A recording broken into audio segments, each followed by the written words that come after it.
welcome to the CEAL Presidential Plenary. It is so wonderful to see you all here after another challenging year of the pandemic. I hope all of you are keeping well. Thank you so much for joining us.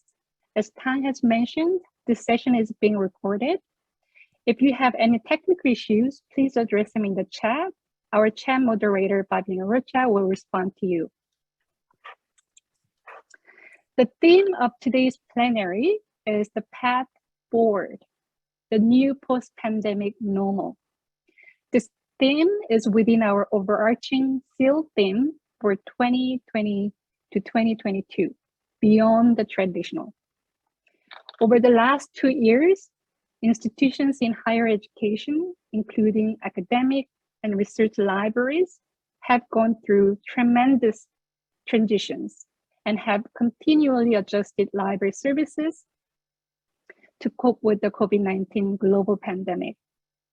Academic and research libraries have created a range of new ways, such as resources, services, and programming to fulfill their mission of supporting the teaching, research, and learning of faculty and students.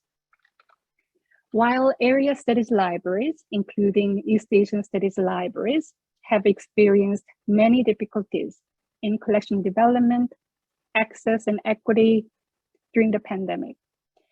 Many initiatives have been generated by East Asian libraries and their community. What legacies of the COVID-19 pandemic will we want to continue with as we shape the post-pandemic library? What lessons have we learned through the pandemic that can be retained to better serve the East Asian Studies community? What is the new normal going forward for us? What challenges have become even more evident as a result of the pandemic that will need to be continually addressed?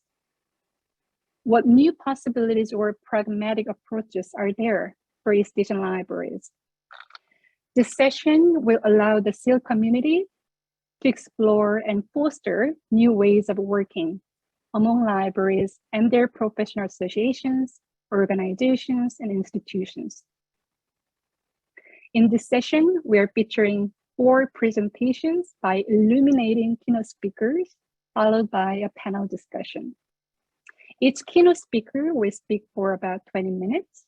We will have 2 very brief breaks in this session. The first session will be after the second speaker's talk, and the second break will be after our last speaker's talk.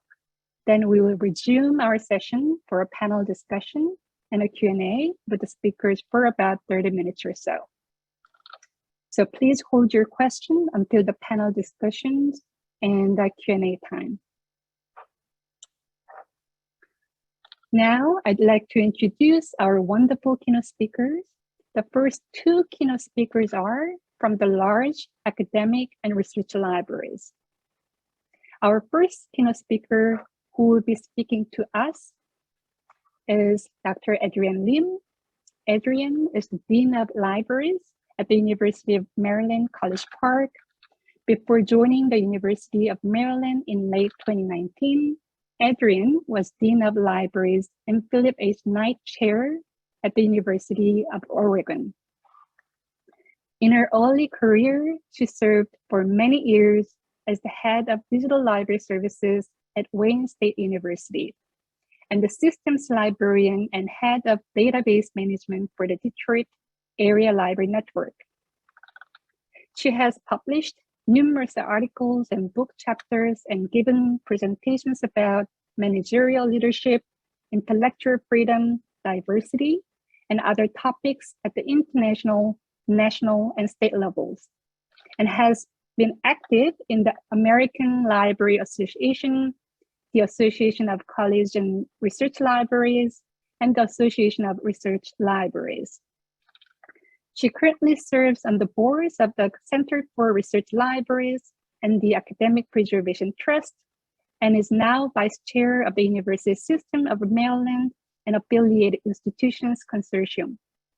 Her presentation is entitled From Devaluation to Decolonization, Libraries, Protest, and Hope in a trans-apocalyptic world. Our second speaker will be Dr. David Meger. David is the Associate University Librarian for Scholarly Collections and Research Libraries at Princeton University. He is a specialist in South Asian studies. David had previously served for 22 years in library management at Columbia as Director of Area Studies, Director of the Center for Human Rights Documentation and Research, and a South and Southeast Asia librarian. As a member of the library's Strategy Council at Princeton, David plays a central role in establishing library-wide strategic priorities and policies, as well as program development and resource allocation, and in steering Princeton's interinstitutional relationships with key partners, including CRL, Hathi Trust, Recap Partners, and the IB Plus libraries. He is well known internationally for his librarian training efforts and his leadership in developing collaborative digital library and global resources projects. He has been an active contributor to the Association for Asian Studies, the Bibliography of Asian Studies, and CRL area studies groups for more than 30 years, and a member of CRL's Collections and Service Policy Committee. With the community of research libraries, David has been a strong proponent of careful collection shaping, coordinated collection development, collaborative initiatives for preservation of and open access to endangered archives, shared print projects, and the responsibility of the global community of research libraries to serve the needs of future as well as present scholars and teachers. The title of David's presentation is Drunk on Data, the Psychology of Scarcity and its Impact on Library Decision-Making. Our third and fourth speakers are from highly collaborative and cooperative organizations. Our third speaker is Lorcan Dempsey, Vice President of the Membership and Research and Chief Strategist at OCLC. He coordinates strategic planning and oversees the membership and research division at OCLC. He has worked for library and educational organizations in Ireland, the UK, and the US. His influence on national policy and library directions is widely recognized. In 2010, he received the National Federation of Advanced Information Services highest award, the Miles Conrad Award. He is an honorary doctor of the Open University in the UK and has twice received an ALCTS, Association for Library Collections and Technical Services, presidential citation for his work with OCLC colleagues. Lorcan began his career in public libraries in his native Dublin, Ireland. Before moving to OCLC, he managed the UK Higher Education National Investment in Information Services for JISC. He is a member of the Cambridge University Library Visiting Committee. Today, Lorcan will be talking about pandemic effects and collection directions. Our last speaker will be Mike Furlow. Mike is Executive Director of Hathi Trust, an organization that stewards more than 17 million digitized books and journals, digitized on behalf of more than 190 supporting member libraries. Mike oversees the full suite of its programs and services, which includes access for print disabled users, large-scale copyright research and investigation, innovative support for text and data mining, and the establishment of a distributed print archive among its members. His career has mostly taken place at the intersection of emerging technologies and scholarly practices. Before he ran away to join the library, Mike studied American literature at the University of Virginia. Mike will present on cooperative work and the new normal. So please join me in welcoming them. So we will start with Adrian. Go ahead, Adrian. Please take it away. Hello, everyone. Thank you, Hannah, for your kind introduction. It's such an incredible honor to join you and CEAL members and my fellow panelists today. In this session, you've asked us to consider what lessons have we learned through the pandemic? What is a new normal for libraries? And I've been thinking a lot about these questions over the past 2 years, as I'm sure many of you have. And lately, I have latched upon the words of writer Ocean Vuong to help me frame my perspectives. Vuong asked recently, how can we change what has happened to us into how we can live better? His phrasing of this question has helped me think about the ongoing recovery of libraries from the crisis of the pandemic. We've continued to struggle against other devastating factors as well, including, I would argue, an intense supremacist backlash, attacks against democratization and rationality, and the trans-apocalyptic effects of climate emergency. I say this to acknowledge the crisis that we have lived through so far and the risks that are still affecting us. We have good reasons to be both proud about our performance during the crisis, but also concerned about the multiple pandemics continuing to affect us. So how do we move forward from here? I believe that organizational resiliency and personal resiliency are the most important things for libraries to strengthen in the new normal. Resiliency, that ability to withstand adversity and bounce back with hope, is paramount. In my view, resiliency comes from focusing on our strengths as assets, learning how to be adaptive, and realizing that the process of planning is more instructive in these uncertain times than are any final plans we make themselves. If done well, for example, the process of scenario planning can help us consider our options and lead to changes that support multiple scenarios. For example, we've seen that online research consultations and mass digitization not only helped our communities in the pre-pandemic world, but this broad digital access became even more essential as the world locked down. In terms of physical resources, we saw how access to physical materials continued to be very important to our users, so much so that we needed to move to curbside delivery mechanisms. Is there a way to capitalize on this experience to impress upon donors and institutional stakeholders the continued importance of physical access and services, and how these things must be adequately funded in any scenario? The process of planning for and strengthening other types of collaborations and collective assets can help us pivot quickly when our circumstances change again, as they inevitably will. We can also change our frames to be more adaptive. For example, metaphorically, instead of constantly overfilling our existing containers with more and more, how can we shift to a mindset where we redesign the containers themselves?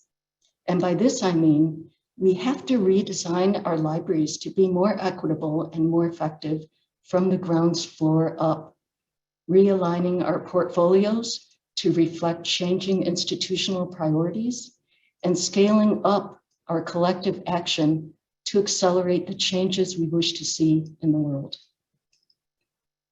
Because we're talking about the pandemic's effects, I next want to acknowledge my Asian American identity and the Asian identity of many of us in the session.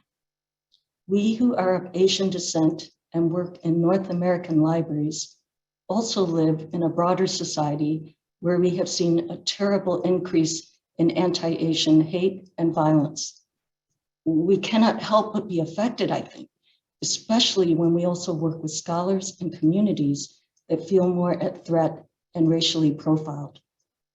We also often serve as BIPOC actors in the struggle for social justice, decolonizing our teaching, our collections, and our practices.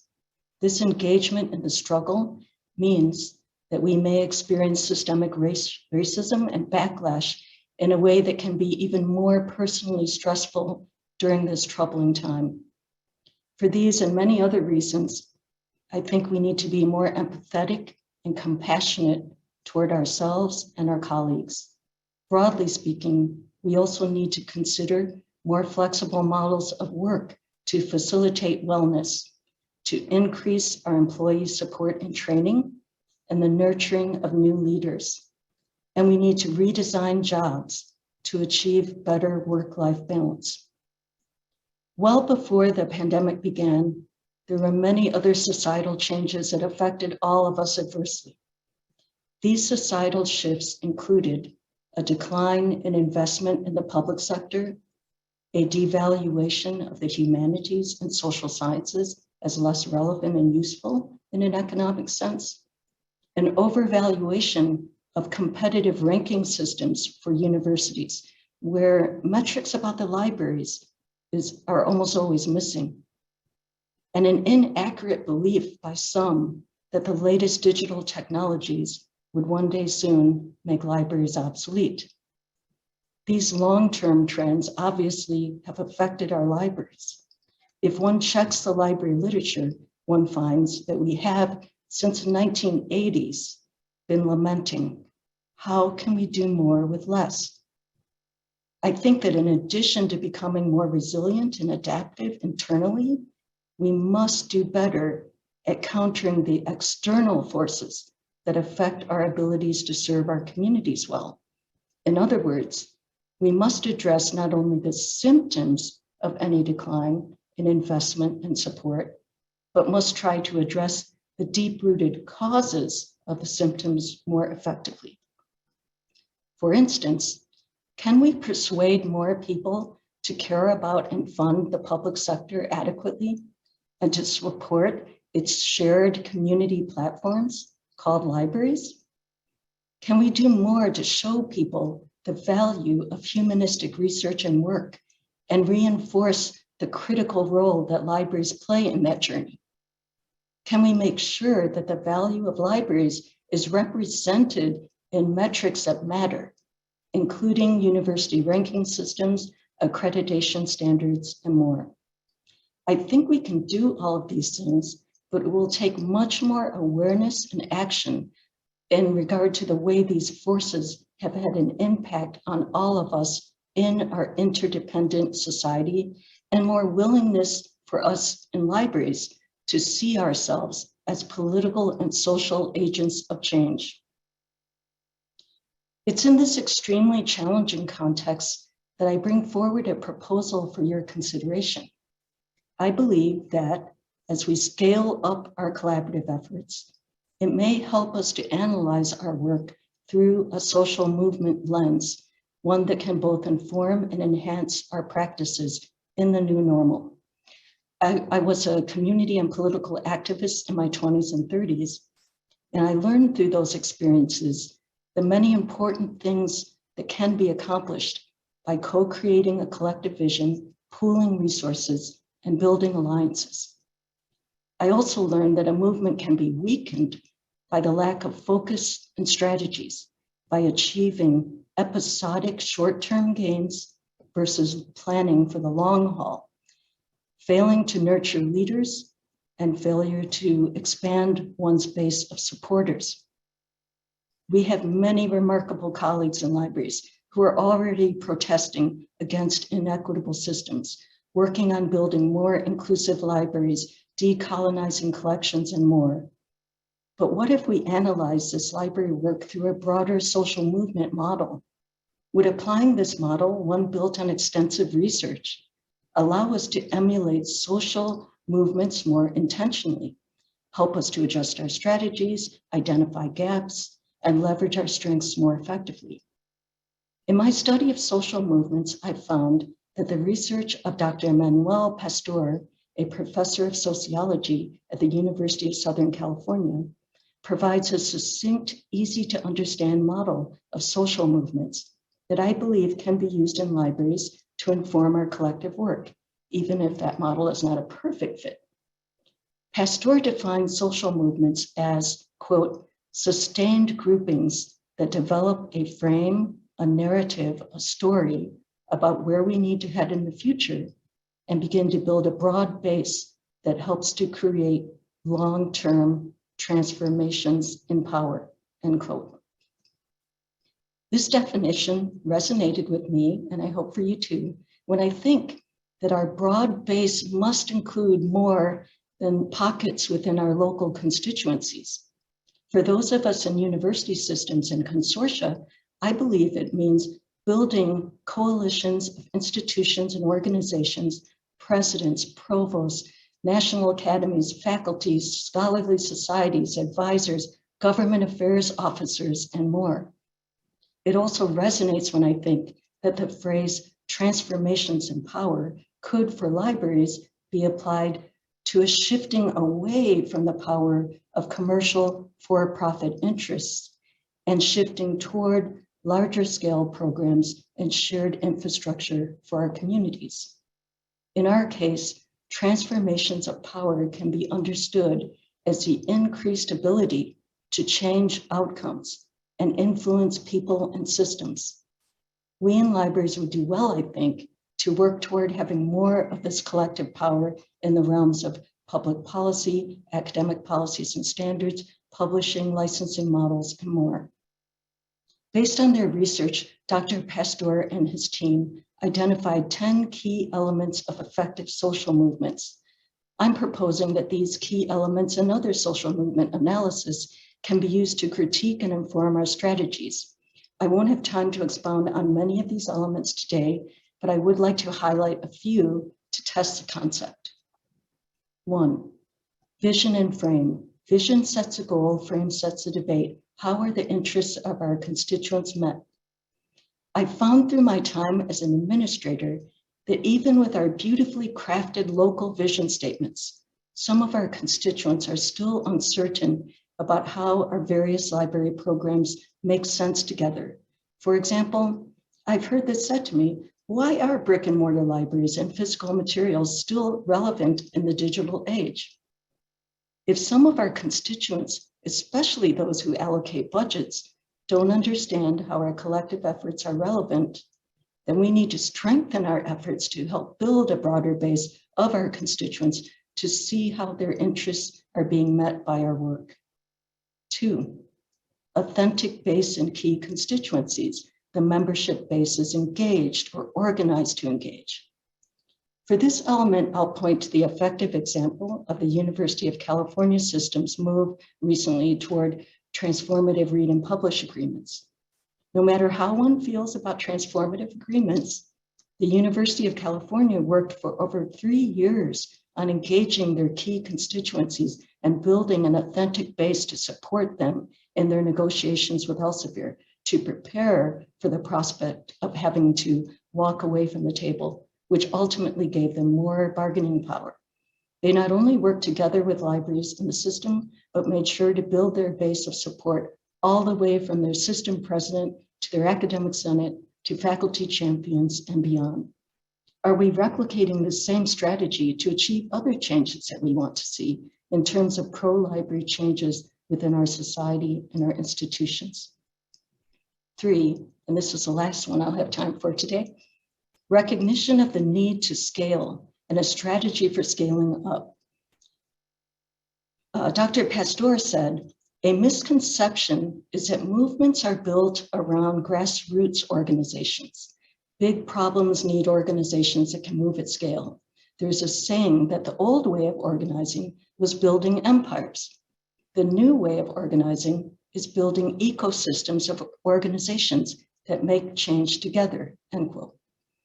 Libraries have always been collaborative, and we have adopted this key characteristic before, but I think that we need to continue this work even more intensely in the current environment. Here I'm thinking about the examples of Bahati Trust, about Spark and other coalitions, and about the way we should now network tightly with still more organizations to intensify our work in the areas of copyright, licensing models, truth and reconciliation, advocacy for the humanities, accreditation standards changes, and more. We not only need to protest against negative trends, but come to the table assertively with proposed policies, funding models, and strategies to counter these trends. In summary then, in answer to the question, how can we change what has happened to us into how we can live better? I propose that the new normal for libraries will call for greater stores of our personal and organizational resiliency, will increase the need for adaptive redesigning of our libraries, will benefit from the use of scenario planning, will necessitate more compassion and flexibility in our staffing models, and will call for more proactive attention on the causes of any decline versus attention to the symptoms.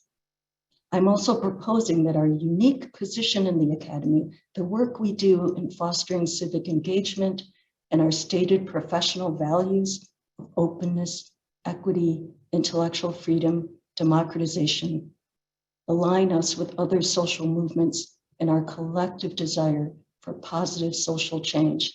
For this reason, I'm proposing that we would learn many valuable lessons from the intentional critique of our strategies through a social movement lens.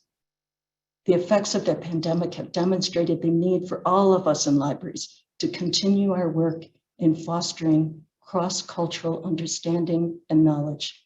This is extremely important work that is needed now more than ever in the new normal, where the question about what it means to be human takes on even more urgency. This is work that CEAL members have been active and engaged in all along, and whose past achievements bode well for our future success. Thank you for listening, and I look forward to my fellow panelists' remarks and our continued discussion. Thank you so much, Adrian, for starting our session with a very powerful presentation. It was very inspiring. Organizational resiliency and personal resiliency really resonates with me. I hope that we have more time to discuss more about that building collective power during the panel discussion. Thank you so much, Adrian. Now let's invite our second speaker, David. Please take it away. Thank you. Thank you, Hannah, and thank you, Adrian. I agree with Hannah. That was absolutely inspiring and eloquent as always. And thank you also for raising many themes that will actually recur, I suspect, through many of our presentations today, mine included. I want to also thank Hannah and the organizers for inviting me to this podium. It's a real honor for me personally, as I am this month celebrating my 35th year as a librarian. During all but the last 3 years, in addition to all the other hats on my head, I've been an area studies librarian, and in fact, an Asian studies librarian.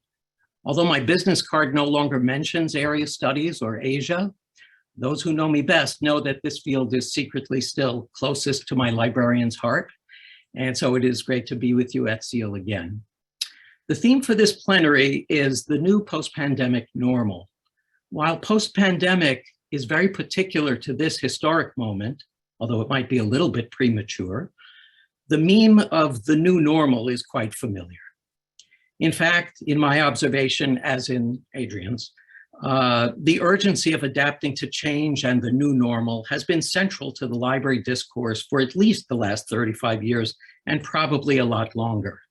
Whether talking about the world economy, the crisis of the scholarly monograph, the monopolization of commercially produced and distributed content, the emergence of the internet, the growth of digital content without reduction of analog content, the Googleization of knowledge-seeking behavior, the evolving role of academia in the midst of anti-intellectual socio-political movements and the rise of the post-factual era, new social contexts and the moral imperative for diversity, equity, and inclusion, or the pandemic itself. There have been many new normals and many pandemics, and the librarians always seem to be suffering the nail-biting insecurity of fundamental challenges, if not impending doom. We seem to be always on the cusp of earth-shaking change. And yet, through all these changes, I would argue that the underlying basis of our library work has not changed. The research library and what it does has not really changed. Our mission, usually some version of supporting research and teaching by connecting our users with the content they need and providing dynamic services to help them use it, remains unchanged. Certainly how we approach that mission has evolved. In this talk, I briefly explore decision-making in research libraries and the key questions that they must ask and try to answer in the face of continuous external change if they are to maintain their ability to fulfill that mission. I look at the kinds of inputs the library chooses to seek in order to make informed decisions. And I look at how the sense of change creating crisis may actually lead us to ask some of the wrong questions or seek the wrong inputs, reducing the effectiveness of our decisions. The psychology of scarcity is a mindset, a particular series of mental processes that kick in whenever a person feels they are lacking something. This observation grows out of the work of Princeton psychologist Eldar Shafir and colleagues who demonstrate that perceived scarcity of money, of time, attention, space, or any limited resource consumes mental bandwidth, reducing one's ability to plan ahead and effectively solve problems. Their book entitled Scarcity, Why Having Too Little Means So Much, shows that the preoccupation and panic created by scarcity generate actual cognitive deficits that lead to poor judgment and self-defeating decision-making. They look, for example, at decisions like those of poor people buying lottery tickets or taking out predatory payday loans, and they derive experimental results that illuminate the trend. What is interesting to me is that the scarcity theory of individual psychological processes can function the same way at the level of whole organizations under the conditions of perceived scarcity and crisis.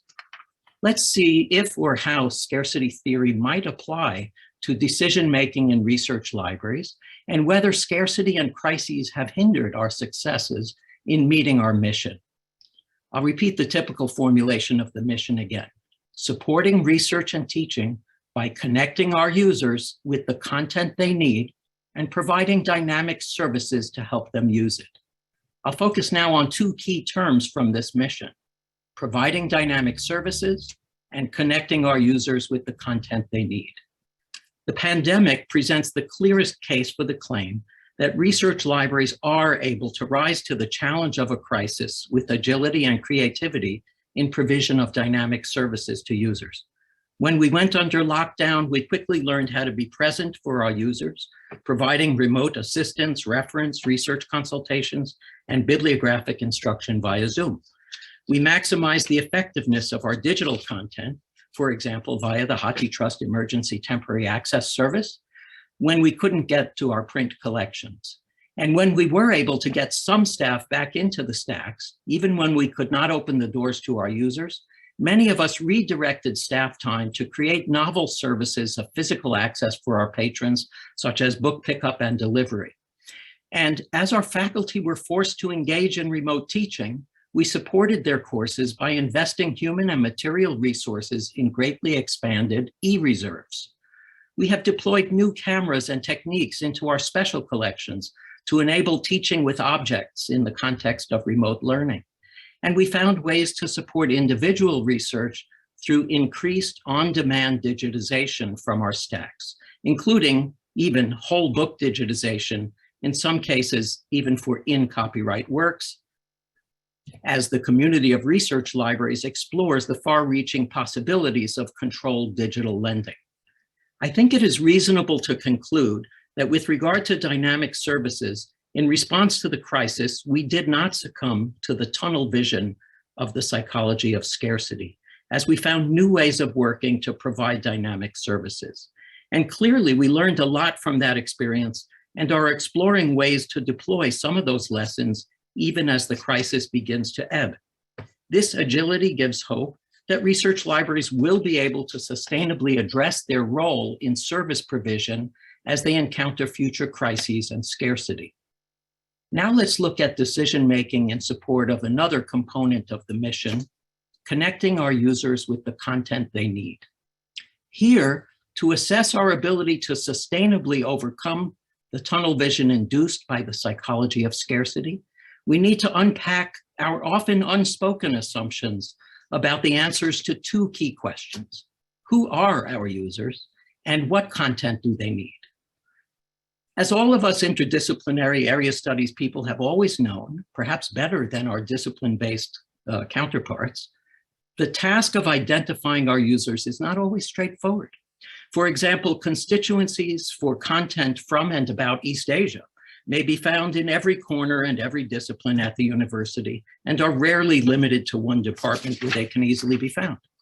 Libraries have had decades to absorb the lessons of interdisciplinarity in research and teaching, and to some extent, human and material resources have been allocated in recognition of that diversity of users through the impulse to organize ourselves, both in teaching departments and in libraries, under single word discipline-based labels still poses a challenge in many institutions.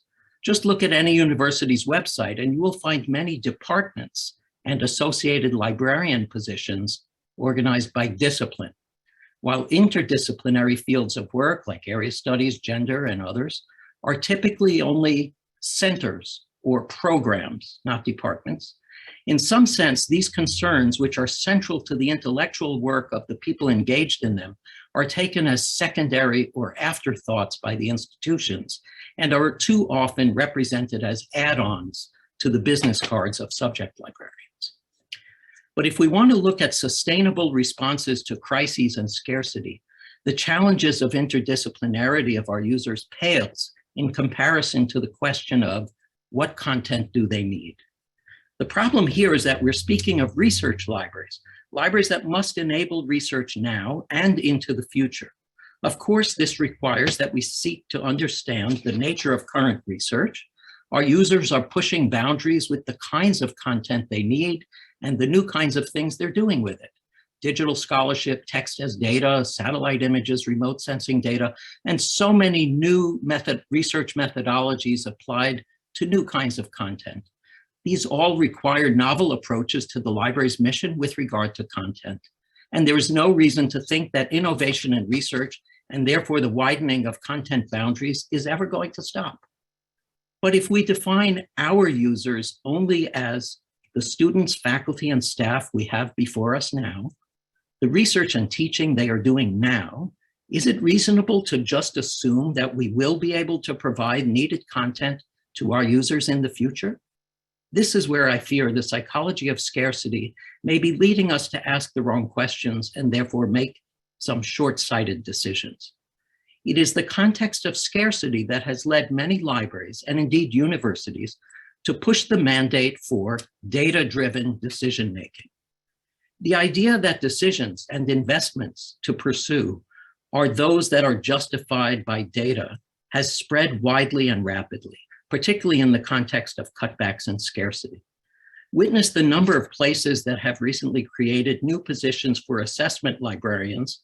I want to be very clear. I find nothing wrong with the idea of data and assessment to support decision-making, but I see problems in the way these efforts can be driven by the psychology of scarcity. The core of this issue is seen in the nearly instinctive approach to data itself. What do we mean by data? The greatest efforts are being expended to measure things, to see what we can count, and to use those numbers to make decisions.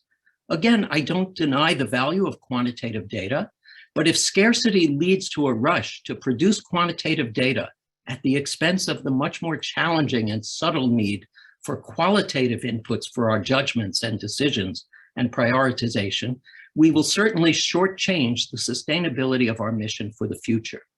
This trend is seen most clearly and alarmingly in the way libraries try to answer the question, what content do our users need? The answer determines allocations and prioritization for collection development, and even staffing levels and library positions for catalogers and subject experts in different areas. What kinds of data is brought into play to answer this question? Quantitative data, first and foremost. And what does that data usually consist of? Usage, first and foremost. What do usage numbers actually tell us? Whether we're talking about gate counts and the use of space, or counts of chat reference questions, or usage of e-journal packages and databases, or printed books and journals in the stacks, usage data is all about the here and now. Some libraries that cling to present usage as a barometer of needed content have even leaped to embrace short-sighted approaches like patron-driven selection and even the elimination of positions of subject and area expertise. The psychology of scarcity is what has led to the rise of the so-called just-in-time library, in contrast to the supposed just-in-case library. When anyone at Princeton says to me, "Why are we collecting things that our patrons don't use?" my response is always, well, what about all our Princeton users not yet born? How are they going to write their junior papers, their senior theses, or doctoral dissertations? How will our future scholars engage in Nobel Prize winning research if our libraries are geared only to the narrow spectrum of what we can count right now? Unlike dynamic services, which we can creatively adapt to the scarcity and crises of future needs, it is what we choose to collect, catalog, and preserve now that determines what kind of research and teaching will even be possible in the future. And if our collection work is governed by a here and now regimen of data-driven decision-making, where data means quantitative data and quantitative data means counting usage, the community of libraries will blind itself to the fact that research always entails original work and access to content that is uniquely essential to each research endeavor. In other words, the future of research requires the long tail of low-use content. Does that mean that I want us to ignore the demonstrable, quantifiable, present needs of our users? Does it mean that I want us to try to collect everything? Of course not. No, both propositions are equally absurd. We know we cannot ignore the patrons knocking on our doors right now, just as we have always known that no library can do everything, quote unquote. What is needed, and what many of us, especially in area studies, have long understood, is that we need to find a balanced approach that simultaneously responds reasonably to current needs while contributing to the broadest and strongest universe of accessible content for the future of research. But how can we do both? One, by never letting the scarcity of the day limit our attention and investment in the so-called, limit our investment to the so-called core needs at the expense of the uniqueness we must bring to the collective collection of the research library community as a whole. Two, by getting ever better and more efficient at sharing our collections as an alternative to building at each library the same duplicative vanilla collections that result from patron-driven selection and outsourced automated selection plans. Three, by demanding a role for qualitative data and deeper understanding of trends and needs in teaching and research that come from committed engagement to liaison and partnership with all our constituencies, no matter where they reside in the institutional disciplinary structures. And four, by taking a more active ownership of the collective collection and proactively shaping it with partners across the research library community. Coordinated collection development cannot be seen as an add-on or an afterthought beyond the pressing local needs. I've heard people downplay coordinated collection development. They say things like, well, collaboration would be nice, but with our budget constraints, why should we collect for others? Don't we have to look out for ourselves?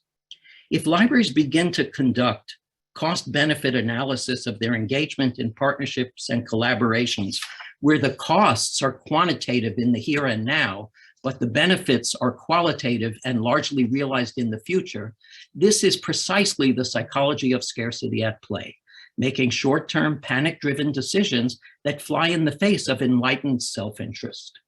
Collaboration and coordination for content discovery, preservation, and access is, in fact, the only way that our libraries can strategically position themselves to be able to respond to their own local trends and needs of research in the future. Happily, many of the research libraries represented here at CEAL are already addressing these programmatic approaches.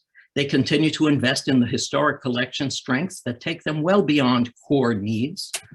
They are exploring new boundaries for policy and technology that allow them to expand collection sharing, including consortial purchasing, print retention, and shared print partnerships, controlled digital lending, and so on.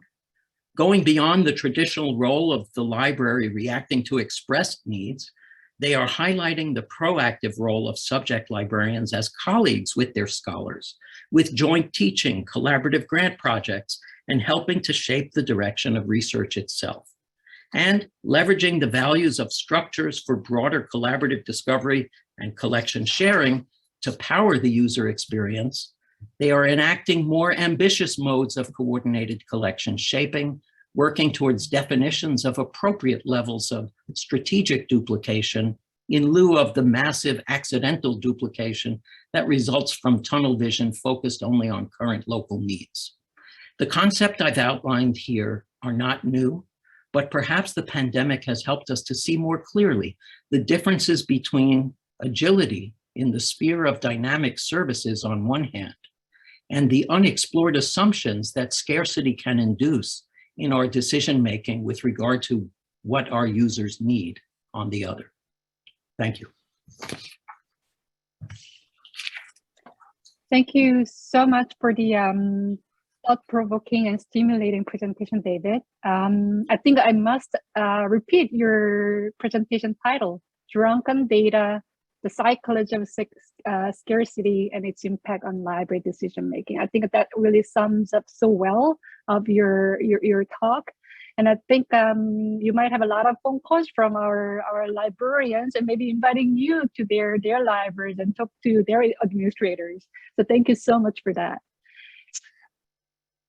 Has really sort of made people think about what is that holistic library. And it's also brought to the fore how does one communicate the library in terms of expertise and services, rather than in terms of collections and the building, expertise and services.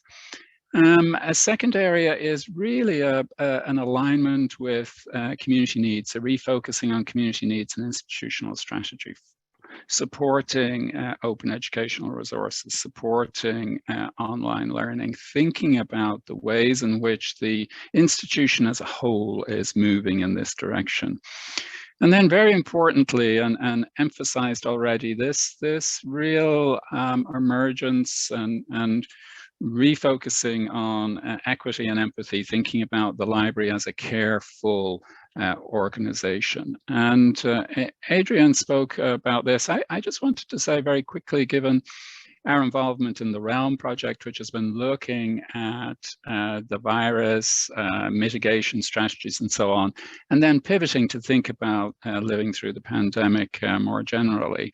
Recently, we asked people what type of information or resources would they find most useful. And the two things that really came on top were thinking about staff morale and self-care, and centering diversity, inclusion, and equity. Those were the two themes that emerged most strongly in terms of areas of attention. And I think it echoes what Adrian said, but it also echoes this foregrounding of equity and empathy as important attributes of the library in terms both of its constituency, but very much a pivot to thinking about the library staff, to thinking about the library itself. We've seen that shift in focus happen. I put up this picture here of a presentation by Kieran Clark at an RL UK panel, just because it was so nice, and people who have a moment might go and look at it. But he talks about how the library social media pivoted to take a more silly, humorous, caring mode during this. And I thought it was a very nice example of how some things have changed. So in thinking about this and collections, I just wanted to briefly underline three areas that sort of have spoken about over the last few years, but I think really have been accelerated in various ways by the pandemic, and how while the careful construction of a locally acquired collection was something that was very much core. We are really thinking now about how to satisfy research and learning needs from a variety of ways of sourcing things, and as David was talking about, have moved to sort of thinking about this collective approach across groups of libraries. So I'm going to say something about these three areas: facilitated, collective, and then inside out. The rise of the collective collection. Increasingly, groups of libraries are thinking about organizing collections at the network level or the system-wide level. We had resource sharing, we have shared print. We now have a sort of move to really think about what does this mean in practice. HashiTrust is an important part of this, an enabler of this, alongside CRL and other organizations. Recently, a while ago, we did some work with the BTAA. And people may have seen a while ago, they came out with a statement saying that they're committed to the coordinated stewardship of the print scholarly record within the BTAA, moving to see that aggregate resource, which really represents over a quarter of the titles in the North American collection. We can glean from WorldCat, really looking at how to manage that collectively, managing that as a single collection. Now, that's hugely complicated and raises all sorts of policy and service questions. Also raises longer term strategic questions around responsibility for the scholarly record, access between the universities, load balancing, questions about who does what exactly. It also raises elements of collective, what David was talking about in terms of coordinated collection development. We have quite a lot of retrospective collection coordination, if you like, through resource sharing, through digitization, and emerging through shared print. But if you think about prospective collection coordination, how do you make decisions about particular emphasis in particular areas and so on? So there's a whole set of issues around these questions have really emerged in terms of interesting policy and service questions, and they're being addressed in different consortia and different groupings. And this really has been hastened in many ways by the pandemic. Second area, thinking about the facilitated collection, it's assemble local, external, and collaborative services around user needs. So how do you provide targeted resources given the universe of what's available, not just what you may have available locally? And we can see a sort of move, and different libraries traverse this in different ways. You know, Bowling Green University near us will have a different view of this than Ohio State may have a different view somewhere else. But we've seen the emergence of the borrowed collection, the licensed collection, you know, some people making big investments in demand-driven approaches. Then we have interest in shared print, in shared digital collections, in shared scholarly outputs in terms of e-prints, research data, and so on. So the emergence of these shared approaches, but then also making available what I've called the external collection, pointing researchers at Google Scholar or Google Books, including freely available ebooks in the catalog, open access and open educational resources, marshalling access to those. Creating resource guides for web resources. If you think about the phenomenal growth of resource guides over the last few years, there's sort of an indication of this type of approach. So and this is variable depending on the type of library that you are in, the emphasis, the degree to which these different approaches are taken vary, but the collection is really this sort of mix. And I include here, of course, things that maybe one wouldn't normally think of the collection because you think of that locally acquired collection. But in terms of satisfying people's information needs, really quite a variety. I was quite interested recently to see a short paper by Heather McMullen from Queen's University in Canada, talking about how they've approached their thinking about their collections in this facilitated collection way. So rethink collections to sort of think about what do they need to acquire, what might be available open in certain ways, what might be available through resource sharing, but then also thinking about the relationship between all of these variables in different ways: access, ownership, preservation, digitization, resource sharing, and then collection management at scale, where, for example, they might do things at an Ontario level, or they might do things. So the collection activity has really been mixed up in a variety of ways as needs are satisfied in these various ways. And again, different libraries will bring a different perspective into these discussions depending on their mission and priorities. Third area, inside out collection, where, and this is certainly something, I should say the facilitated collection been accelerated by the pandemic in terms of supporting online learning, supporting needs quickly, thinking about things not available in normal ways. Inside out ebook collections and so on. Inside out collection, by this I mean where libraries are increasingly looking to manage and make available their really specialist materials, whether it's in the special collections or whether it's working across the research enterprise to make research data, e-prints, and a variety of other things available. So create, manage, and make discoverable evidence of research, the research data, the methods, the preprints, community sort of archives, special collections, the memory of the institution. And really, in a pandemic environment, there's been this big focus on the speed of research, making research results available quickly. So this has all also been re-examined in that context.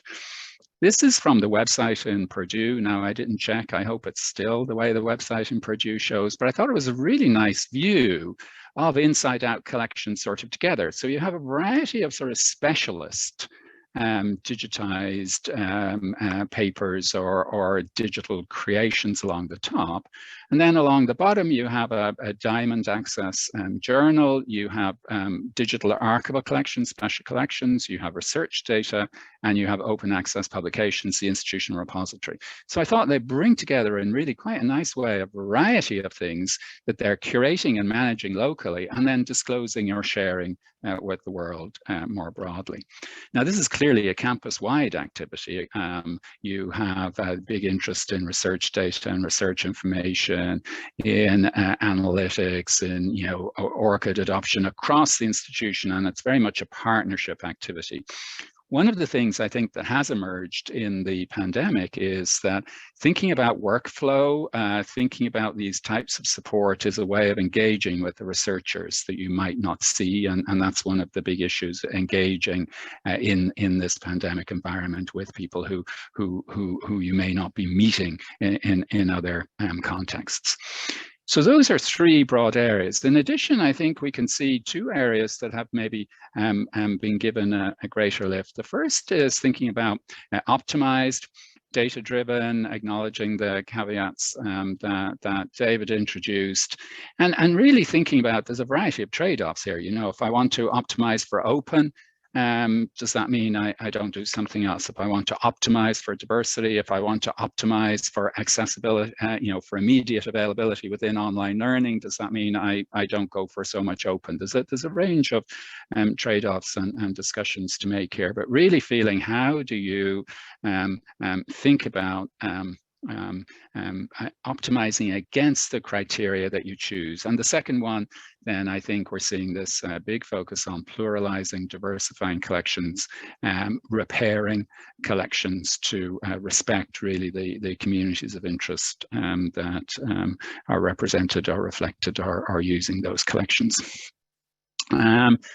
If you think about optimizing, I'm not going to say very much about this. I did think I'd share this though, which I came across recently at the University of Leeds in the UK, where they have defined their collections in these four ways, and they want to then move to operationalizing. They have heritage collections that are very important to scholarship and are maintained and are very central to the library. They have legacy collections that are also important, that are distinctive, but may not be maintained at the same level. They have self-renewing collections, which are important to teaching and research, but are not big collecting areas. Maybe they're needed to keep things going. And then finite, where they may not be collecting anymore. And they may, I thought this was quite interesting. Now, how you operationalize that, I'm not sure, but it's a sort of signal as to how people are sort of thinking about their collections and optimizing them in various ways. And then, of course, pluralizing, thinking about all the communities that are served. And it's not just collections, obviously, as Adrian said. It's collections, people, signage, buildings, how one communicates, so that communities that are served recognize their own knowledges, experiences, voices, and memories in library services. So actually stepping away from the sort of dominant perspective that may have created some of these collections, and trying to give a voice and a name to all that they serve. And there are a variety of examples of these. I quite like this example from Penn, where they're actually looking into their collections to try and shine a light on, to reveal aspects of their collections that people may not be as familiar with. And they have this diversity in the Stacks initiative. So that's, if you like, a sort of reparative, revealing type of activity. And then at the same time, actually moving into new collecting areas. This is an example from UNC Chapel Hill of thinking about partnering with underrepresented historic history keepers. So, sort of working with local storytellers, working with local communities to bring in materials to the library. So in terms of thinking about just saying that, 3 pandemic effects is quite important, thinking about that holistic library identity, foregrounding equity and empathy, and sort of thinking about the alignment with the institutional needs.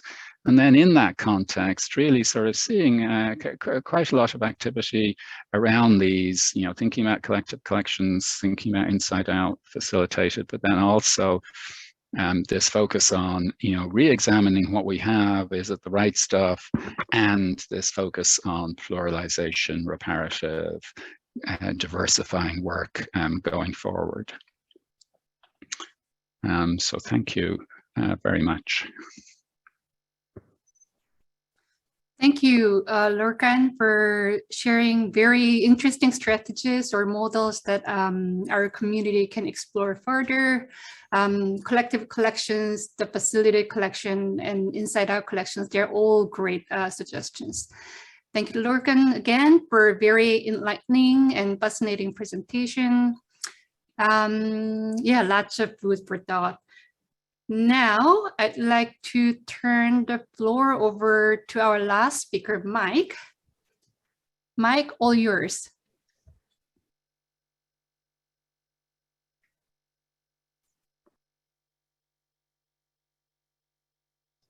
Okay, now there we go. Sorry, my unmute button moved to a different screen and I lost it there.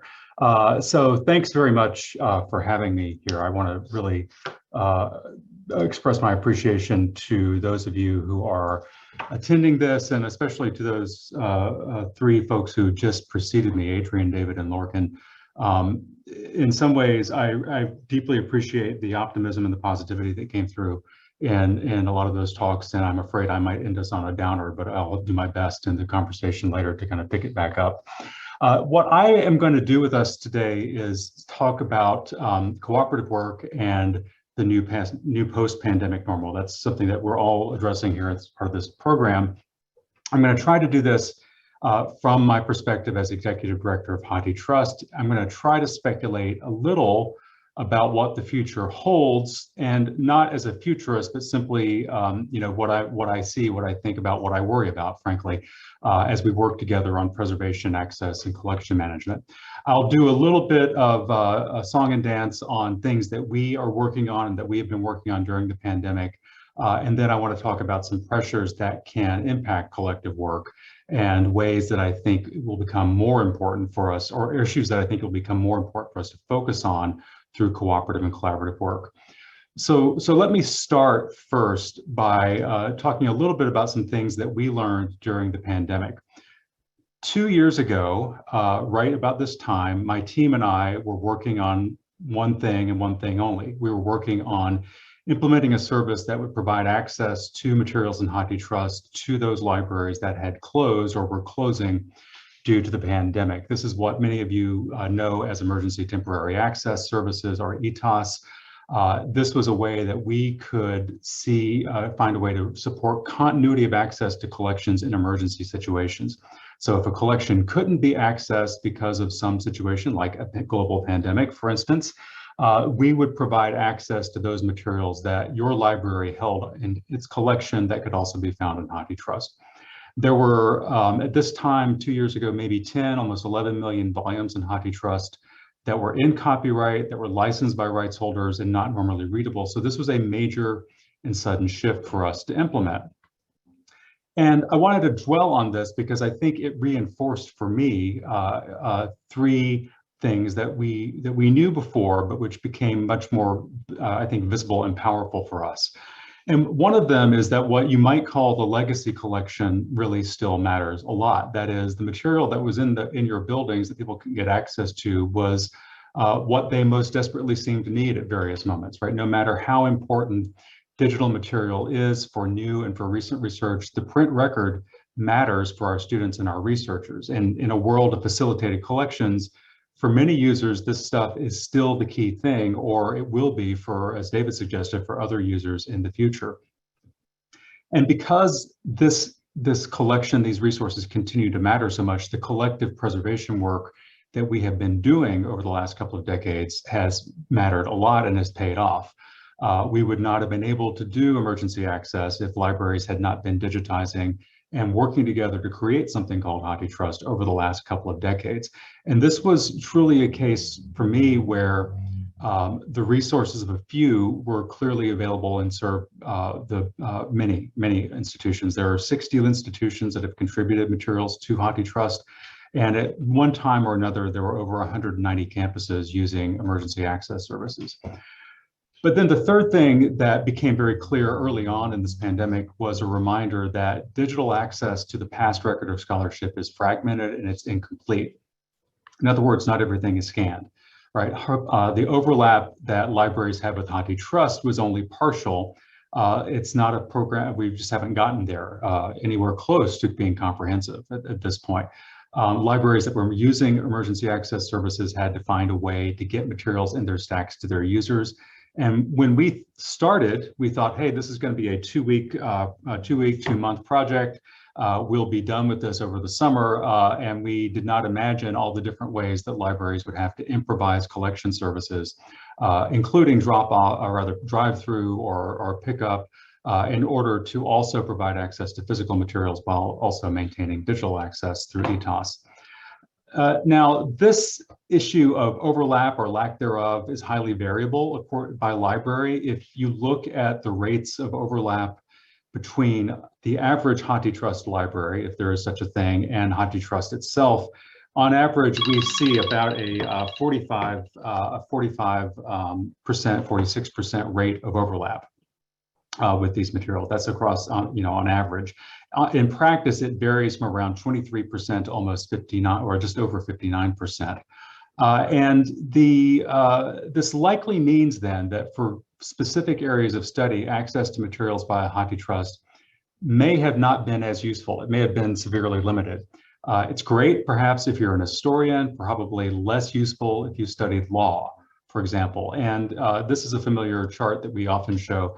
If you're looking for materials in East Asian languages, we may not always be the best resource, right? You can see here that Chinese and Japanese language materials are among the 10 most heavily represented languages in HathiTrust, but there are other East Asian languages or Southeast Asian or South Asian languages that are not represented on this chart and which might be represented only in the tens of thousands or in 4 digits.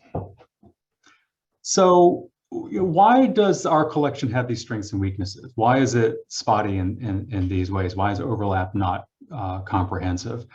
this is largely an artifact of digitization history. It's worth remembering that HathiTrust was formed at a time when libraries were beginning to work with mass digitization programs, including those launched by Google.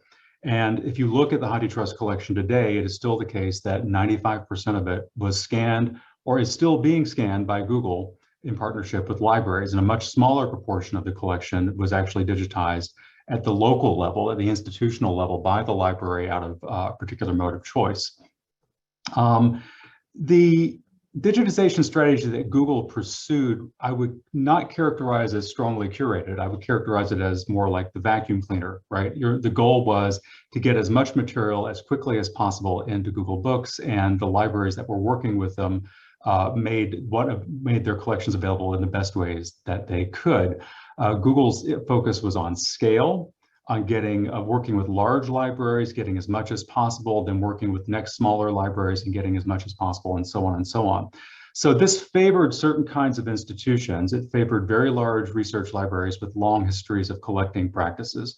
And it's contributed to a valuable scholarly resource, but it's not one that I would characterize, or that you might characterize, as closely curated. It's true that the collection was put together by librarians who have acquired, cataloged, and preserved it, but the way the material came together did not have that same kind of human touch on it. So the collection's not complete, and frankly, we haven't even at HathiTrust collected everything that Google has scanned from HathiTrust members or other libraries. As we enter our 15th year, we've begun to recognize that not only does HathiTrust have limits, but we have limited understanding of how it may or may not be representative, or may not be helpful or useful to some modes of research. And this is something that we would like to find ways of correcting going ahead. So our goal and intention is to find ways to better adapt our collection development strategies based on this understanding, and do so in conjunction with the library community. So I'm just going to gloss this, but we recently introduced a set of collection principles that are intended to guide our future collecting work. And I'll share those on screen here, but I'm really going to talk through them. I think the most important thing I would say, first of all, is that these principles are recognizing and newly articulating needs and opportunities in how we conduct our stewardship into the future.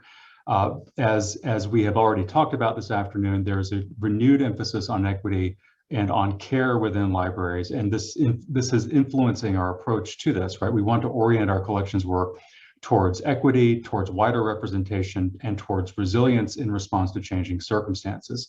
So we have to affirm, first of all, that the collection was shaped by historical forces and decisions, by power structures and economics. What makes it into HathiTrust had to make it into one of your libraries first. What got on the shelf depended upon your library's financial situation, its collecting practices and priorities. Those change over time, reflecting an evolution of science, of literature, political science, any field, right? And so we have a wide range of material with a wide range of currency in the collection. That means there are areas of underrepresentation, and we need to find ways of doing work that can include a broader spectrum of materials. This is going to require us to rely not only on mass digitization, but to look for avenues to incorporate new publications or other modes of content, other avenues for content to come into HathiTrust in the future. And this is really a turn for us from being, I don't want to say we were reactive solely, but I think we have to become more proactive and more intentional in our work going ahead. Now, this is really very much in the early stages. We have the principles to guide us. We still need to take time to implement this work based on the principles, and we want to work with our members to do so. We do have a standing working group that's focused on digital collection strategy that's been attending to pilots that it might develop that can help us do more coordinated work among our members, and I hope we can talk more about that later this year. And I just want to say that, while we've recognized these issues for a long time, the pandemic really made it clear to us because people were so much more reliant on the collection during that time period. Now, as we're still in the pandemic, so as we enter this third year, I think I hope you have become a little more able to think ahead, right? For a couple of years, frankly, I was not able to look more than 2 months ahead or 3 months ahead, if that far. And I think it's become more possible to consider ways we can move forward collectively and in our individual libraries. It's reasonable to assume, as many folks have said today, that collaborative approaches are going to be increasingly useful and necessary. And it's pretty much common wisdom that we want to do this, right? We need to become increasingly collaborative. Now, the time I have left, I'd like to do a few things. I want to reflect on some not especially profound challenges that collaborative programs encounter, speculate on what additional pressures we'll be facing in the wake of the pandemic, and situate our work in a longer timescale and larger issues that are facing our profession and really our overall society. I think we're all generally familiar with tensions that can emerge in cooperative work, including tensions over leadership and who gets to make decisions, how various parties are represented in that decision-making process, tensions between local needs and network needs, and David referenced this. How do you collect for the local constituency while also making sure you're collecting for broader needs down the road? Costs and funding are always a part of this. It's not just the cost to support a program like HathiTrust, but the cost of collaboration in any kind of cooperative work. It's not just dollars, it's also staff time. And then lastly, or maybe not lastly, but the last one I'll talk about is short-term and long-term benefits. And David referenced this a lot. We always want to spend money on short-term needs while saving for future needs, right? We always want to save for the long term. But there are moments when it's not just a mindset of scarcity, but it's actual scarcity. And it can be harder at those times to value those future benefits, those future returns, and challenging to garner support for addressing long-term needs at a significant level. The way that sometimes I will talk about this is folks are more than willing to pay for access. It's much harder to get folks to pay for preservation, right? Even though preservation and access are inextricably linked here. Now, I don't want to suggest that we are all necessarily short-sighted, self-focused, and self-interested. As David suggested, this can be a mindset, and I think it's one that we have to continually work against. In an organization like HathiTrust, we try to strike a bargain so that our participants can participate. We ask for financial support, but we also are trying to deliver value for the membership as a whole. And I think this is really important today, finding ways to deliver service and access to the broader universe of users as well. These are this is the line we try to walk, and we try to walk it very carefully and thoughtfully and give as much attention to one as the other as we can. But as we've acknowledged today, Lorcan will recognize this chart, as we've acknowledged today, the COVID-19 pandemic has significantly disrupted our work. It's contributed to major shifts in how we organize and carry out this work that we do. It's reshaped our understanding of how we deliver education and library services. A few years ago, OCLC Research and Ithaca SR published this report called University Futures, Library Futures, Aligning Library Strategies with Institutional Directions. And they proposed this, I think, still very interesting way of classifying the business of our universities and colleges around research, liberal education, and career-focused education. And while on this chart it's presented as an equilateral triangle, in fact, different institutions will emphasize one of these points more than another. In some institutions, in AAU institutions, for example, you're going to see it stretch towards research. In Oberlin Group institutions, it's going to stretch a little more towards liberal arts education. And that tilt affects how we plan and organize our services and shape collection building and licensing programs. There's nothing magic about this as an explanatory tool. It's just one that I think is useful, and one that I think is useful, especially as we think ahead into the next 3, 5, 10 years. I've been thinking about this model recently because I am frankly quite convinced that over the next several years, we're going to see continuing adjustments and increasing diversification and stratification among universities and colleges in how they define their mission and how they execute their mission. In other words, we're going to get pulled in different directions. While major universities and colleges have always maintained, many have maintained strong enrollments in the pandemic period, many have not. And many of these colleges and universities are being weakened by this loss of enrollment just as we enter a period of demographic shift and enrollment decline. So it's likely we're going to see some institutions pursue restructurings, program closures, remissioning. We're going to see a shift in focus from a lot of institutions, some of them smaller, some of them in state systems. We already see this in state systems like in Pennsylvania, for example. This is going to have a dramatic impact on our libraries. And it's at a time when we need to become more reliant on the collective. But what I worry about is that as this stratification occurs, it's quite possible that in some institutions, they're going to be less able to contribute to this kind of collective work, and therefore, under some models, less able to benefit from it. And I think this is going to challenge us along a number of fronts. What's the just way to continue to support access and preservation for a broad community of academic libraries going forward, when not everyone, even now, can be at the table in the formation, the creation, or the management of these organizations? The print record, frankly, is going to remain decentralized, distributed, and in print with uneven and fragmented access. This is going to continue to be exacerbated by copyright regimes. We're doing great work in opening access to future research, but quite honestly, the print record is going to remain in this fragmented state. And I think this is what keeps me concerned and keeps me focused on the preservation and access mission that we have in HathiTrust.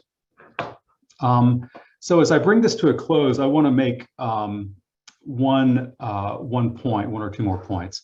When I started off here, I made reference to the ETAS service that we launched in the initial months of the pandemic, and I talked about how we were supporting emergencies, right? But I think it's important to note that we were planning that service as a way we could support other kinds of emergencies like natural disasters or social or political unrest that might lead to a library to close.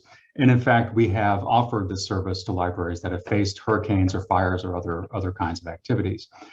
Now, you may or may not be aware, we have a program that's known as our Shared Print program. This is a program where we link the digital content in HathiTrust to physical collections in libraries by asking our members to make a commitment to retain books for a period of 25 years. 25 years from the program's start in 2017 is 2042. So at the end of that period in 2042, what happens? We don't know yet.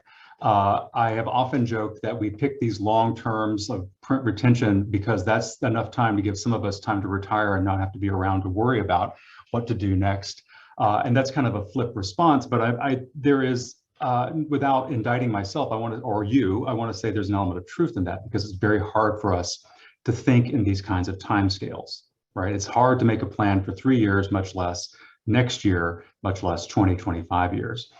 And yet, I thought about this recently when I saw this headline in the Washington Post, which argued, or not argued, but reported that according to NOAA scientists, the level of sea level change that we're going to see over the next 30 years is locked in, regardless of what we do with carbon emissions today. We're going to see sea level rise of at least a foot or up to 1 foot by mid-century. This is within the time period of a new mortgage, right? If you're buying a house today. Now, this NOAA report doesn't necessarily address libraries, their location, or loss of library collections. I'm not arguing that we have a lot of libraries in the sea, close to the floodplain, although we do, I'm sure. But what I want to note here is that we have reason to believe that we're going to be feeling effects from this long before 2050. This is going to be part of the mix of our new normal. Politically, economically, housing stock is going to be lost, businesses will be closing, land will disappear, and this will have effects throughout our society. Now, I don't know what that's going to mean for our work, and I just know it, and I know it's impossible for us to make a plan 30 years out. And even if we tried, we'd be wrong, just like we were at the end of the Cold War about what that meant for East-West relations. But Adrian's comments about scenario planning here are very important. Scenario planning is a way of learning, it's a way of adapting, and it's a way of consolidating and assimilating difficult knowledge. And that's work that I think increasingly we need to do in libraries. So while we try to make sense of the impact of the pandemic on our work and our lives today, we are continuing to move forward towards other outcomes. And the new normal that we talk about today after the start of the COVID-19 pandemic is not necessarily what we're experiencing right now. It's what our successors will experience based on the work that we do today and the work that we don't. And I'll leave it there. Wonderful. Thank you, Mike, for sharing your thoughts on reimagine the cooperative work among libraries in the post-pandemic world. It was truly insightful. It was also very encouraging to see that HathiTrust collection principles include the inclusion of a full spectrum of voices and perspective, which is very, very important to our area studies. Thank you so much for that. Once again, thank you so much for the amazing presentations. Our keynote speakers, Adrian, David, Lorcan, and Mike, thank you very much. They were very insightful and enlightening for the way forward. Now, during the next 30 minutes or so, we will have a time for Q&A and a panel discussion with all 4 speakers. I'd like to start off with a broad question for our panelists and some questions collected previously from the CEAL community. So everybody can see my slide, right? So once we go through the received questions, and we will take questions from the audience. For our audience, when you submit your question, please indicate which panelist you want to address your questions to. So here is the broad question for our panelists. During the pandemic, we have seen an acceleration of the shift to e-preferred development, collection development policies. However, in the case of e-station materials and other area studies, publication remains largely in print. While there has been an increase in the availability of some materials in this field in e-formats, the percentage is still relatively too small to enable equitable access due to pricing and copyright restrictions, conservative business models of publishers, and unbearable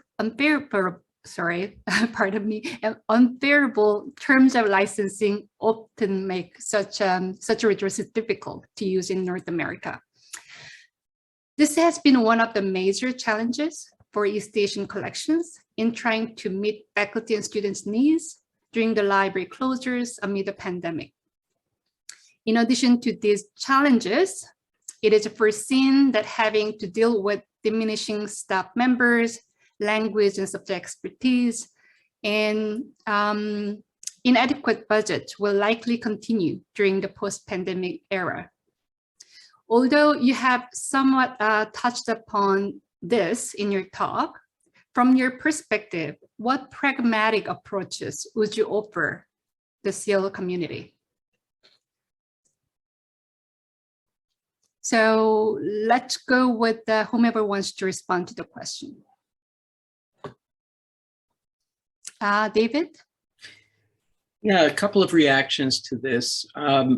First, I would say neither the dependence on print collections for area studies, nor the sense that staff numbers and acquisitions budgets are inadequate are new. They're not particular to the pandemic. They've been around for my whole career. We've noticed that we have lacked the right numbers, the people we need for the areas that our users are depending upon us for in terms of cataloging, in terms of collection development, and the dollars, like any good collections person, I would say the dollars have always been inadequate to our ambitions. But I would also say, maybe slightly pushing back on something that Mike said earlier with regard to the print record. I'm not sure that the print record and our ability to present it to our users has to remain, incomplete and fragmented in terms of access. It's true that digital access to the print record will likely remain fragmented for a long time. But we are collectively getting really, really better at reducing the friction for physically sharing our physical collections. And what that says to me is, even in places that don't have all the people they need, that's all the more reason to invest in collaboration, in coordination of effort, and to contribute some degree of uniqueness to the collective collection that we can all depend upon. Great, thank you so much, David, for that response. Adrian. Well, some reactions that I have to your question. I think it's important for all of us, and I'm learning more each of these days, that we have not done ourselves a good favor by referring to our print collection, some of us, as legacy print collections and these types of things that seem to agree with others who think that these materials are no longer used or useful. So that's one thing. And then I think about the way that when David brought up data. So it depends on, even if you get the right kind of data, qualitative data, sometimes others who are making decisions about resource allocations, in my experience, they don't even care about that data.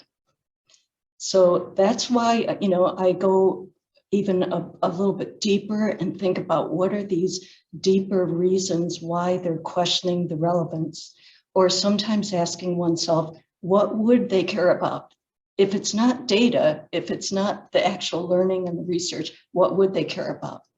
And sometimes I hate to be cynical, but if I think of my fellow administrators, they care about what faculty and students care about. And I wonder if we're doing a good enough job at getting those use cases, the stories from our users, from our faculty and our students, who maybe during a time in the pandemic lost access to our wonderful collections and services that they couldn't get even when curbside started, for example. Are we developing a database of those use cases? Are we using them in our campaigns to try to impress these other non-data, these more, I don't know, not tangible benefits? And I think that we should do that better with those who are making decisions about our operations and our resources. Okay, thank you for that great response, Adrian. Any other panelists would like to respond to that question?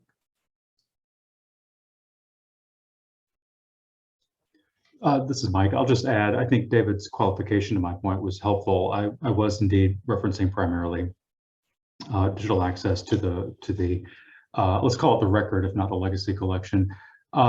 These, as he notes, these are challenging problems that have been with us for a long time. And I think I don't have a good answer on this, except to note that I think the way we experience it is different today. I think it is inflected differently today than it might have been 30 years ago. And I think that's attending to that, as Adrian was suggesting, in dealing with our colleagues in the university. That's the issue, right? What is the difference today? What's the impact of not doing this work going forward from today? So I honestly, that's the best I can do in the response to this large question. But I think I would just recognize this is, as David points out, this is the story of academic libraries across the board, right? The continual shift in how resources are allocated to libraries and to what they need to be allocated towards.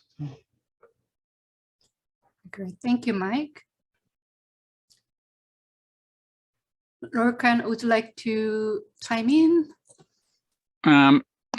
Yeah, I don't really have a lot to add. Certainly, I think the question emphasized pragmatic. So I think, you know, thinking about short-term, current, immediate things that can be done, I think we're in an environment that, as people have said, we're used to. I do think the points that were made, you know, about becoming much more purposeful over the next while, about thinking about the frameworks within which you do operate. So certainly from what I was calling a facilitated point of view, you know, how is HashiTrust provided access to in the context of, you know, what's available, what is the approach to in the near future controlled digital lending, what other resources are available that go beyond. But then from a collective collection point of view, I do think the you know, resource sharing element quite important, but also then how one begins to move towards prospective collection coordination. It seems to me that I was very struck when we were talking to people when we were doing the work with the BTAA a few years ago, that people recognized a big desire to move towards prospective collection coordination, where people, you know, might sort of think about future acquisitions, balancing, you know, across, and a recognition that this was really very important. But there was a sort of a collective action problem in getting there, because as we've heard. I mean, you have, you know, faculty to serve, you have things to do locally, and there's always a balance then between that sort of local control of something and a system-wide efficiency. You know, you have to give something up to get to the system-wide efficiency, and when everybody has to do something, it can be difficult to do that. But I do think over the next while we'll see people taking within the consortia that people work in and the broader groups that people work in, a sort of more purposefully exploring the ways in which those collaborative arrangements can be made to act more effectively, because these types of questions are not going to go away, but they will continue, I think, to accelerate. Yeah, thank you. I agree that it would be, I mean, those kind of questions will continue, and we will continue to explore those as a collective group. So thank you so much for all your thoughtful responses to this question and for offering various suggestions and ideas to our community. Now I'd like to move on. The questions received from the CEAL community prior to this plenary. So these are addressed to Lorcan and Mike. And then after those questions, we'll open up the floor for questions. So first question is for Lorcan. The distribution of larger and smaller collections is not so even for Japanese language resources in North America. Certain consortia and resource sharing programs include larger collections than the other areas and groups. When applying the collection direction shaped by the pandemic effects, are there any certain things the East Asian Library community should pay more attention to? I confess I'm sort of unburdened by specialist knowledge here, so it's difficult for me to respond quickly. I do think my assumption is within the CEAL community there's a lot of informal knowledge about who has what and where it is. So using, you know, available tools and resources may not help very much because people already have well-beaten paths to certain libraries in terms of resource sharing or other approaches. I do think over the next while, and again, David's caveat, you know, accepted. I do think over the next while we will begin to see more tools emerge in terms of looking at where there are particular collection strengths across the broader collective collection as a whole, which may help in some ways. But I'm struggling for something more specific at the moment, largely because of my own lack of awareness. Maybe one of my colleagues may have a better answer. That's fine. So thank you for that response, Lorcan. We will move on to the next question for Mike. How much there are several questions here, so some are very technical. So how much improvement for OCR for East Asian texts could we expect so that we can search East Asian texts in the HathiTrust or do text mining of East Asian texts? Okay, so with apologies to my colleagues, I guess I will speak the rest of the afternoon with these questions, but I'll do my best to answer these quickly. I think this first question I can address at least in part. I can't quantify for you how much improvement you can expect to see, but I can say that we are already seeing improvements in the quality of OCR for East Asian texts compared to 10 years ago or even a few years ago. So much of the collection that we have comes from Google that the work that Google does to improve OCR quality in their own work has a huge and outsized impact on quality materials in HathiTrust. Fortunately, OCR is an important priority for many different products divisions and service divisions of Google. So there is a lot of work on that. And based on conversations we've had with them over the last few years, it's clear they have been putting a great deal of emphasis on improvements around non-Roman scripts and a particular focus on scripts for South Asian and East Asian languages. I've seen presentations where they've demonstrated really substantial, really substantial improvement in quality, especially for materials in Korean. But I can't give you a specific number. It's hard to kind of say what the old state was and the new benchmark would be.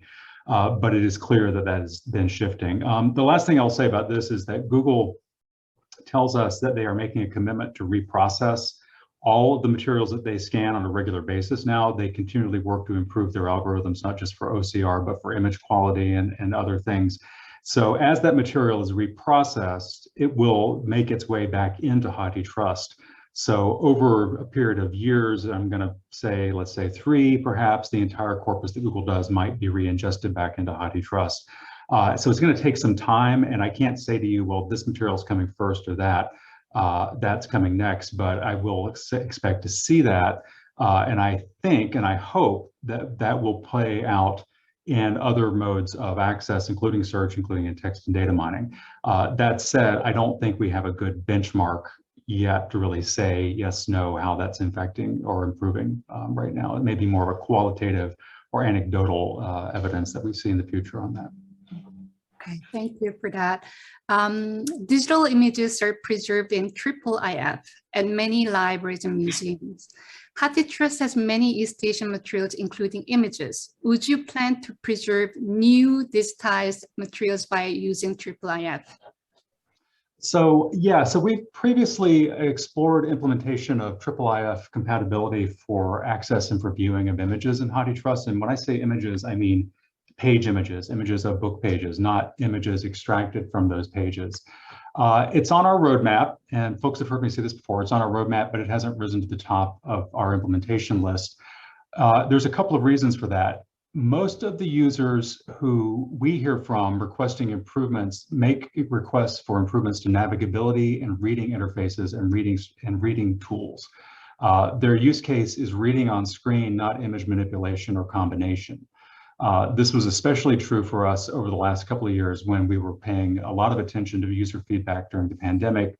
Because of increased usage, we conducted some spot user studies, and everything we heard was about how to improve legibility on screen within the book reading experience, less so on more advanced uses. So I will make an appeal, and I will ask you that if you know of particular researchers or research programs or projects or things that you're trying to do yourself that could be better served if we were to have IIIF implemented in our reading and viewing interface, I would ask you to please let me know. I forgot to show my slide. My email is furlow@hathitrust.org, and I'll connect you with others on the team who pay attention to that work, because I think this is an important area. We recognize it's something that people are looking for. It has just been not the most important thing that most of our users have been clamoring for lately. So. Wonderful. Thank you for offering that. We will also share your contact information with our group after the meeting. So the third question, will HathiTrust include more newly digitized East Asian collections? And I guess that the last question maybe together, does Google still digitize materials for HathiTrust? Yeah, well, to be clear, the first thing I want to say is Google digitizes materials for Google. Their agreements with libraries allow those libraries to collect their scans and deposit them in HathiTrust, but it's up to the library to decide whether or not to deposit those items in HathiTrust. So, but the answer is yeah, I would expect to see more, and that's part of what, when we are thinking about our collection principles and including a broader spectrum, there are a lot of dimensions to that, but language representation is a part of it. So consistent with those principles, it would help us, and this, I'm interested in Lorcan's point about collection analysis. It would help us to have deeper understandings of where the collection does and doesn't meet the current needs of researchers, or where the collection does or does not represent what is actually in libraries and on library shelves. I think that's research that we need to be doing over the next several years, and I would hope to find ways of working with you and others in the community to do that. The third thing, or the next thing I would say, is that we have been working with a number of libraries for a long time on deposit, but there's a lot of materials that have not made their way into HathiTrust, and I believe that there are likely East Asian language materials in some of those collections.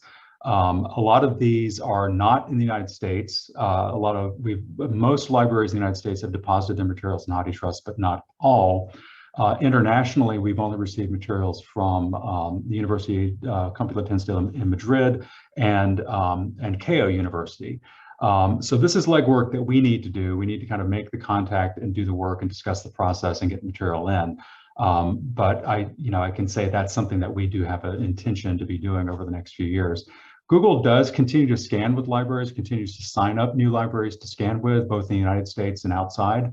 And I don't have a good list for you right now, or who they're going to be working with soon. But I do believe they have been working to sign new partners and work with new partners in Korea. And I'm not sure about Japan, to be honest, I shouldn't say. So let me say one more thing, if I can. Can I put in a plug for my colleague, Graham Dethmers? He's going to be talking tomorrow morning, Hawaii time, tomorrow afternoon, Eastern time, on a program for the Committee on Japanese Materials.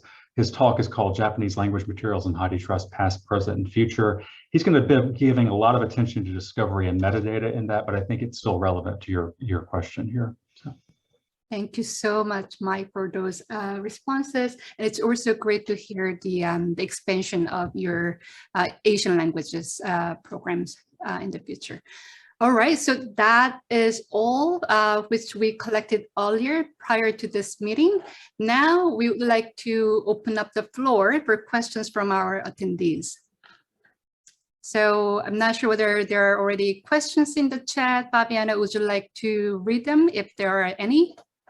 Yeah, so I'm going to probably start with some of the comments that were made prior to this, because for the benefit of some of the people who might not actually have access to the chat. Ying Liu earlier during the presentations made a comment for David. David, thank you so much for your excellent talk on this issue. It is deeply reflected so well stated. I wish to be able to share this talk to my other colleagues at UVic. And then there was a follow-up by Run Xiaoju from Oberlin College. I want to echo Liu Ying's comment about David's talk. David brought issues and hopes to the fore. Sharon says, thank you, Adrian, for saying out loud that we need to collect and present, or have them present, faculty concerns to administrators. I will say, though, in many of our libraries, the faculty too, in area studies, are beaten down and outnumbered.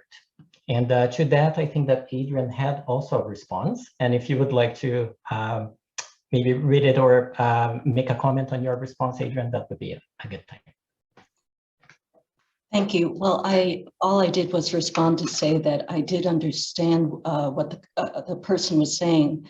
I mean, I run into that all the time, where people in the humanities and humanistic social sciences feel devalued and lacking resources as well. And so that's why, for me, it requires us all to think broadly about what is happening in the academy and how can we build coalitions outside of libraries with other societies and faculty to more effectively increase the value of these areas of work that we're talking about. I put in my comment that I've also worked on initiatives in the past when we've tried to do deep dives into our collections allocations to really understand, is there a minimal or reasonable level upon which every department or program should be supported in a university? We spend so much of our budgets on big science, STEM-related packages and resources that at some point the university should admit or agree with the fact that other programs that it has in the curriculum should be supported. And so gathering those user stories, to me, is a way to do it. It is qualitative data. David and I exchanged some emails, but more to the point, because people often don't care about data, what administrators might care about is, faculty unrest, let's say, or protest. And so if you build enough of those use cases of faculty and students, I think that we would get more people listening to us. Thank you. And then I think that it was another comment and kind of like a question from Yao Chen. Thank you, Adrian. Would it be possible to share some written text? report of your presentation. On the initiatives you mentioned, it could give frontline librarians a better idea of what stories and data to collect to present to our administrators. I'll just quickly say that I'm working on an essay from this presentation to flesh that out more. So yes, I hope to do that very soon. That's excellent. So we look forward to reading your essay. And then there is a comment from Martin Hydra. Martin, would you like to actually speak, or would you like me to read it for you? Because you're always so eloquent.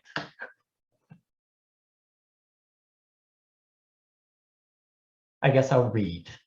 For a long time, there were general suppositions that other cultures than US were simply not yet, quote unquote, the US, rather than realizing that differences will remain. Critical indigenous studies are challenging that generally. I think that those assumptions are still prevalent and the higher library or university levels. Our studies collections are still print, not yet digital. Our studies rightly challenge those views. And I think that one result of the pandemic is more realization of that communality. Next step is to make the better known on library and university levels, changing that general assumption as one of the things I think Adrian Lim referred to, we should do. What do other panelists think? It's a lot to digest, but I think that maybe a couple of people would have some comments.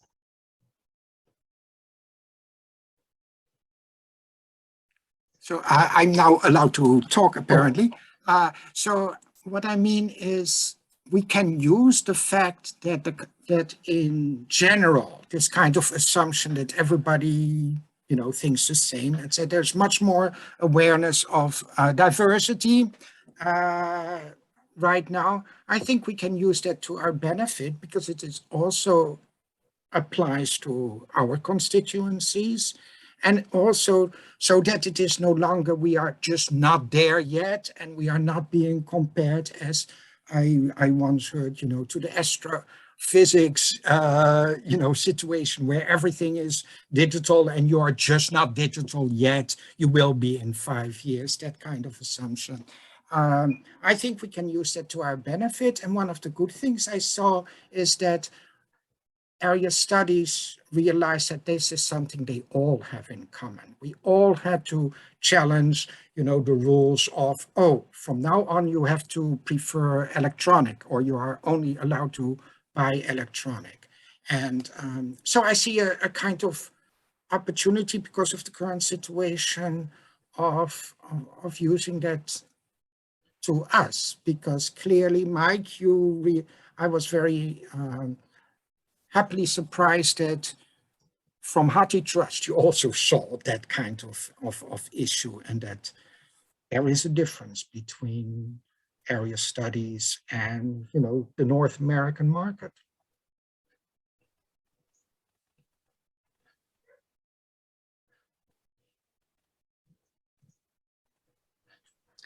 I think David raised a hand. Yeah, thanks, Martin, for pointing that out. I just want to say that the point you make about, you know, assumptions about this sort of, you know, for lack of a better word, ethnocentric view of what's, you know, how people are consuming and needing information, and you know, the astrophysics world is the world for everybody. Is, you know, the logical extension of that is the same ridiculous notions that we've been hearing for decades. Oh, well, it's all going to be online. Libraries will become irrelevant. You know, we don't need libraries. And so my point in highlighting that is simply to say that it's not just East Asian studies, it's not just area studies, it's the whole world of research that has to come out and fight back against that vision. That research now and in the future will be impossible unless we simply defeat that myth. And I thank you very much, David, for your comments. And Martin, I apologize. I was supposed to ask you to unmute, and I failed as my role of moderator of the chat. But I'm glad that somebody unmuted you and were able to talk. Thank you. And then I think that the next is a question from Joshua for Mike. Will HathiTrust be working on the question of copyright of non-US published material to allow more of the non-US published material to become full text image available on HathiTrust? Thanks for the question. It's a really good one. If you're not aware, I'll just say really quickly, we've had for a number of years a program where we take works that have been published that after 1923 and examine the copyright status of those works to determine whether or not they are actually in the public domain.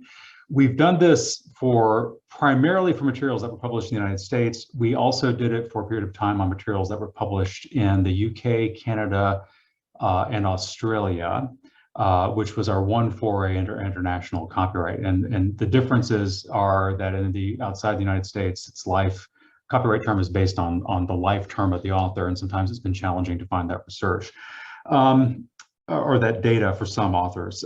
Recently, when we were working with Keio University to fully complete the process of adding their collections to HathiTrust, we relied very heavily on their own work to do where they did copyright research on the materials, and were able to rely on that to make the material available worldwide in many cases. And actually in a few cases, the materials are available outside the United States, but not in the United States because of peculiar quirks of copyright. Long way of saying though, that right now we don't have another non-US project lined up. Currently, most recently, what we've been exploring is whether or not we could scale a project around multi-authored works, including serials, which have many different challenges to them, including, looking at, it's not clear always where the copyright resides for those. So we've been trying to examine whether or not we can continue with that program. And we also need to really understand truly how we can best rely or best support this program. It's been based entirely over the last several years on contributed work by your colleagues in your libraries or those of others, putting in the time to do the research. And like many cooperative programs and cooperative projects during the pandemic, it's become challenging for people to devote that time. I think it's not just that there's more work to do, it's that we all have finite amounts of energy that we can devote to different things. And so we've recognized that folks don't have as much time to commit to those. So we're in the process of evaluating where to go with the project in terms of content, but I think we also have to take a look at how we staff it and how we resource it overall in the next several years too. Thank you. The next question is from Yao Chen, and it's for both David and Lorcan. For area studies collections, could collaboration for content and preservation be better coordinated among big consortia, for example, Ivy Plus or BTAA, or by professional organizations like CEAL?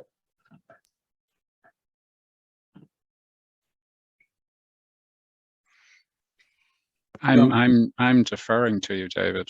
Okay, I could see that. Well, thank you. That's a good question. My experience of collaboration and coordination is that it always takes place on multiple cross-cutting fronts. That these are not mutually exclusive efforts, and all the attention devoted to it pays off in the end. Whether we are talking about, large-scale MOUs among Ivy Plus libraries for, attention to collection, content, and preservation, or much more granular efforts for national, regional, or professional groupings of specialists who know more about their universe of content than the big library directors know, and are able to say, okay, I'll collect the Albanian heraldry if you collect the Albanian, history, whatever. I mean, they can divide the pie and ensure greater attention to avoiding unnecessary duplication and enriching the collective collection at their level of attention. So I think both have to happen at the same time. And even the big consortia are cross-cutting. Princeton is a member of the RECAP partnership with New York Public Library and Columbia and Harvard.